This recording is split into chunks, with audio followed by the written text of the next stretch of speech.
My name is Josh, and I booked an Airbnb in Edinburgh last October for a work conference. What happened there made me never want to use Airbnb again. I'd booked a studio flat in the city center for 4 nights. The listing looked great. Modern kitchen, clean bathroom, good reviews. The host's name was Stephen, and he had dozens of positive reviews from previous guests. Everything seemed legitimate. I arrived on a Monday evening around 7. Stephen had told me to collect the keys from a lockbox by the front door, which was normal enough. I let myself in, and the flat looked exactly like the photos. Clean, tidy, everything as described. I dumped my bags and went out to grab some dinner. When I got back around 9, I noticed something odd.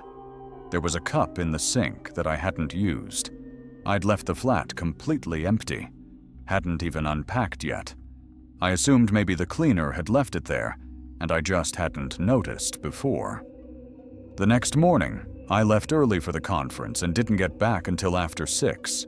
As soon as I opened the door, I knew someone had been in the flat. My laptop was moved from the desk to the coffee table. My suitcase was slightly open, and I definitely remembered zipping it fully closed. Nothing was missing, but someone had clearly been going through my things. I checked the door and windows, no signs of forced entry. I called Stephen and asked if he'd been in the flat. He said no, that he had no reason to enter while I was staying there. I didn't feel comfortable sleeping there that night, but I'd already paid and didn't have money for a hotel. I wedged a chair under the door handle and barely slept. The next day, I set up my phone to record video before leaving for the conference. I hid it on a bookshelf angled toward the door and set it to record. When I checked the footage that evening, my stomach dropped. Around midday, Stephen had let himself into the flat. He'd spent about 20 minutes there, going through my belongings. He'd opened my laptop, gone through my suitcase, checked my wallet, and even looked through my work papers on the desk. He didn't steal anything, just looked at everything. I confronted him over the phone, told him I had video evidence of him entering the flat and going through my stuff. He immediately got defensive, said he was allowed to enter his own property whenever he wanted, that it was in the terms and conditions. I checked the listing. There was nothing about the host entering during a guest's stay. I told him what he'd done was illegal and that I was reporting him to Airbnb and the police. He changed his tone then, got aggressive. He said if I reported him, he'd claim I'd damaged the property and charge me thousands in repairs. He said he had my credit card details and could charge whatever he wanted. I packed my bags immediately and left. I went straight to a police station and showed them the video. They said it was a civil matter and I should report it to Airbnb, but they made a note of the complaint in case other guests reported similar incidents. I contacted Airbnb that night with the video evidence. They were useless. They refunded me for the remaining nights, but said they couldn't take action against Stephen without more complaints. I asked them to remove his listing, but they said one incident wasn't enough to justify that. I looked up Stephen online after that and found something disturbing.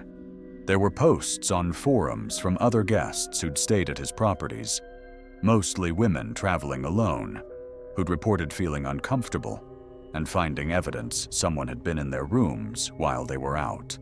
One woman said she'd found a camera hidden in the smoke detector. I went back to Airbnb with this information, sent them links to all the complaints I'd found. They said they'd investigate, but I never heard anything back. When I checked a month later, Stephen's listing was still active with new positive reviews. The worst part came 2 weeks after I'd left Edinburgh. I got a notification that my credit card had been charged £1,200 for damages to the property. Stephen had submitted a claim saying I'd broken the TV and stained the carpet. Complete lies. I disputed it with my credit card company, showed them the video evidence of Stephen entering the flat, and going through my things, showed them the messages where he'd threatened to make false damage claims. It took 3 months, but they eventually reversed the charge. Airbnb did nothing. Stephen is still hosting on the platform. I reported him to trading standards and the local council, but I don't know if anything came of it. I'll never use Airbnb again. My name is Chris, and I booked an Airbnb in Liverpool for a job interview last summer. What happened there made me realize how easily things can go wrong. I'd booked a small flat near the city center for 2 nights. The host was called Andrew, had decent reviews, and the price was reasonable. He messaged me the day before saying he'd leave the keys in a lockbox, and I could let myself in. I arrived Tuesday evening around 7 and let myself into the flat. It was smaller than the photos suggested, but clean enough. I unpacked and went to bed early since my interview was at 9 the next morning. Around midnight, I woke up to shouting outside the flat. Then someone started hammering on the door, really aggressive banging. A man's voice was yelling, "Open the fucking door! I know you're in there!" I froze in bed, absolutely terrified. The banging continued for maybe 2 minutes, then stopped. I heard footsteps going down the stairs and a car door slam outside. I didn't sleep the rest of the night. I sat up with the lights off, checking my phone every few minutes, wondering if I should call the police. Eventually it stayed quiet and I dozed off around 5.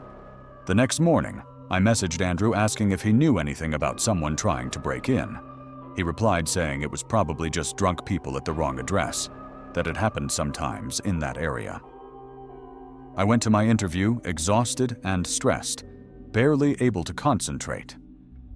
When I got back to the flat around 2 in the afternoon, I noticed the door wasn't properly closed. I'd definitely locked it that morning. I pushed it open carefully. The flat had been ransacked.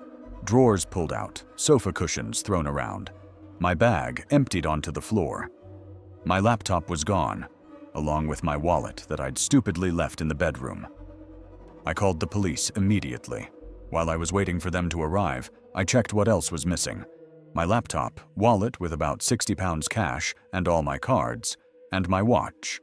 Maybe £800 worth of stuff total. When the police came, they asked if there'd been any signs of forced entry. There weren't. Whoever got in had used a key. They took a statement and said they'd check with Andrew about who had access to the property. I called Andrew, and he claimed he had no idea how anyone got in, that only he had keys apart from the one in the lockbox. But the police told me later that the lockbox had been opened. Someone knew the code. The police investigated and found out Andrew had only been renting the flat himself for 3 months, subletting it on Airbnb without the landlord's permission. He'd also given keys to his brother, who had a drug problem and a criminal record for burglary. Turned out, Andrew's brother had been watching the property, saw me leave for my interview, and let himself in to steal whatever he could. The night before, he'd been banging on the door demanding money from Andrew, not realizing Andrew wasn't there, and a guest was. Andrew was arrested for facilitating the burglary and for illegally subletting. His brother was charged with theft. I never got my stuff back.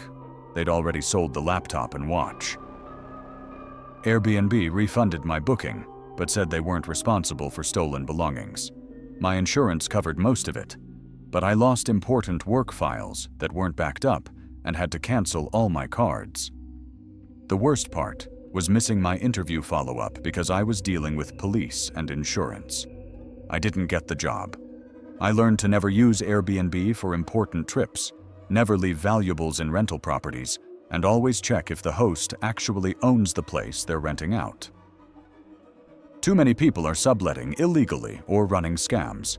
I stick to hotels now for work trips. At least with hotels, there's proper security and you know who's accountable if something goes wrong. My name is Marcus, and I booked an Airbnb in Manchester for a stag weekend last March. What we found there ended with police involvement and nearly got us all arrested. 6 of us had booked a 3-bedroom flat in the northern quarter for 3 nights. The listing looked perfect. Central location, big living area. The host had great reviews. We paid about £400 between us. We arrived on Friday evening around 6. The host, a bloke called Paul, met us outside to hand over the keys. He seemed friendly, told us to enjoy ourselves, said if we needed anything to just message him. Standard stuff. The flat was decent. Bit tired looking, but clean enough. We dumped our bags and headed out to start the night. Came back around 2 in the morning, absolutely smashed, and crashed out. The next morning, my mate Jamie was looking for paracetamol and started going through the bathroom cabinet. He called us all in, sounding worried. Behind some towels at the back of the cabinet was a plastic shopping bag. Inside were several small bags of white powder, maybe 20 or 30 of them, all labeled with different weights. We all just stood there staring at it. None of us touched it. Jamie took a photo, and we closed the cabinet exactly how we'd found it. We didn't know what to do. If we called the police, would they think it was ours? We'd only been there 1 night. But if we did nothing and the drugs were found, we'd be the obvious suspects since we were the current guests. My other mate Lewis said we should just pack up and leave, forget we'd seen anything. But I was worried that if we left early, Paul would check the flat and realize we'd found his stash. And then God knows what he'd do. We decided to call the police. We explained we were renting the place for the weekend, found the drugs in the bathroom, and wanted to report it before we got blamed for something we hadn't done. 2 officers came round within about 30 minutes. We showed them the drugs exactly where we'd found them. They searched the rest of the flat and found more stuff. Another bag hidden in the kitchen behind the fridge, and a shoebox in the bedroom wardrobe with cash in it, maybe a few £1,000s in 20s and 50s. The police took statements from all of us, checked our IDs, searched our bags to make sure we weren't involved. They said we were lucky we'd called it in straight away, because if the drugs had been found some other way, we'd have been the prime suspects. They contacted Paul and told him they needed to search the property. He claimed to know nothing about any drugs, said previous guests must have left them there. Complete rubbish. These weren't just personal amounts. This was clearly dealing quantities, and the cash proved it. The police arrested Paul that afternoon. Turns out he'd been using the Airbnb as a base for selling drugs. He'd rent the flat out to tourists and short-term guests, and between bookings, he'd use it to store his supply and meet buyers. The constant stream of different people coming and going provided perfect cover. Neighbors just thought it was normal Airbnb traffic. We had to give detailed statements, and the police kept our contact information in case they needed us as witnesses. They let us stay the rest of the weekend in the flat, which felt bizarre, but they said we'd paid for it, and there was no reason we couldn't use it now that they'd cleared it. None of us could relax, though. We kept thinking about what might have happened if we'd just ignored the drugs, or if Paul had come back while we were there and realized we'd found them. What if he'd thought we were trying to steal his stash? The stag weekend was basically ruined. We went out that night, but nobody's heart was in it. We just kept talking about the drugs and the police and how close we'd come to being implicated in something serious. We left Sunday morning as planned. Airbnb refunded our money when we told them what had happened, but they were more concerned about covering themselves legally than actually doing anything helpful. About 2 months later, one of the officers called me to say Paul had pleaded guilty to possession with intent to supply. He got 3 years. The officer also mentioned that during the investigation, they'd found Paul had been doing this at 2 other Airbnb properties he managed for different owners. The actual landlords had no idea their properties were being used to deal drugs.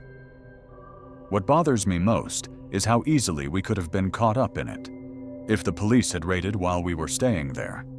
I still use Airbnb occasionally, but I'm way more careful now.